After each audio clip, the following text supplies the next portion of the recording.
Hi friends, this is Prime Minister YouTube channel.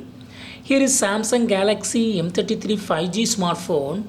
In this video, you will learn how you can set lift to wake up screen in your phone Samsung Galaxy M33 5G.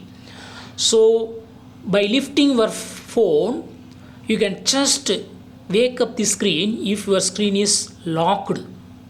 I will show the settings.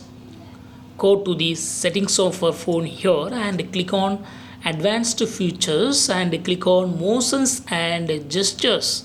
Here first option is lift to wake. Just turn on this button so you can turn on screen when you pick up your phone. So now I put my phone in locked mode.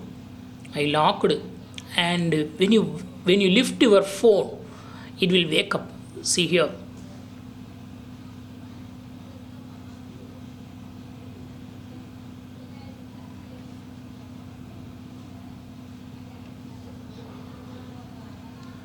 I horizontally placed it. See here. It is waked up. So in this way, again I show it. Horizontally placed the phone and I lift it now. Yes, screen is turned on. It is turned on for just 2 seconds. So in this way, you can easily make your screen turn on using that gesture. That's all friends. Thanks for watching. Bye.